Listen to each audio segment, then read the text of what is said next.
iyadoo taasi ay jirto oo dadka Soomaaliyeed haddii ahaan lahayd waxbarashadii marka xaalado caafimaad oo degdega ay jiraan markii qoysaska ay la soo darsaan dhibaatooyin dhammaan meeshay u gacan haatiyaan ay tahay dadkooda ku nool qurbaha ayaa waxaa hadda soo ifbaxday in dhalinyaro badan ay cabanayaan iyagoo ka cabanaya caqabado ay kala kulmaan qoysaskoodii qaarkood aan aragnayba iyagoo ka shalaynaya waxyaabo ay hore u sameeyeen oo wanaag ahaa. marka hore walaalin waxaan leeyahay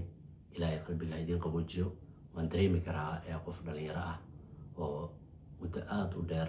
shaqaynaya weliba shaqooyinka qurbaha aysan ahayn mid sahlan, haddana uu dareemo in xilligii uu islahaa waad nasanaysaa ama retire qaadanaysaa inuu ogaado inuusan waxba hayn. waa xanuun, laakiin waxaan leeyahay marka koowaad walaal waxaad niyadda ku dhisataa waxa aad bixinaysay mar walba oo wax xag ilaahay ku yaallo, sababtoo ah sadaqo dadka aad taageeraysana waa dadkaagii. taas niyadda ku dhiso oo wanaag badan inaad shaqaysatay, shilin walba oo aad wanaag ku bixisayna waa mid xag ilaahay ku yaal. dhinaca kale dhalinyaradaasi dabcan waan ognahay nolosha ama dhaqamada aan loogu yimid qurbaha, dadka siday u nool yihiin iyo weliba isku xirnaanshaha qoyska sidoo uga duwan yahay tan anaga aan caanka kuna ama naqano. haddaba haddii dadkeennii dhaqankii iyo weliba fahansanaa ahamiyadda isku xirnaanta qoyska ee maanta qayle ka soo yeertay, maxaan ka filaynaa jiilka cusub ama caruurta ay dhaleen berito? waxaan isleeyahay waxaa jirta hab dhexe oo dhalinyaradan dhibaatooyinka ka cabanaysa ay iyaguna ku badbaadi karaan,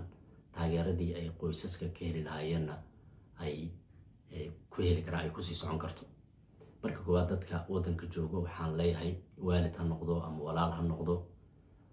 qofka walaalka ah ee qurbaha jooga ee aad taageerada ka helaysid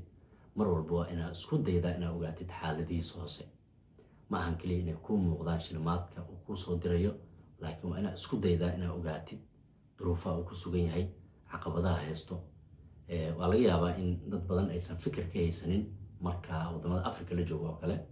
dadka meelaha jooga ay u maleeyaan lacagaha ama dhaqaalaha inay si fudud ku helaan, taasoo aan waxba ka jirin. oo dadkan qabow ku kala hayo, cimilooyinka isbedelayo, noloshii oo qaali ah, gurigii kiradii wax walba ee aad u sarreyso, haddana aanan quusan oo subax walba kala haya sanado badanna sidaa soo sameynaya qaarkood taraagilo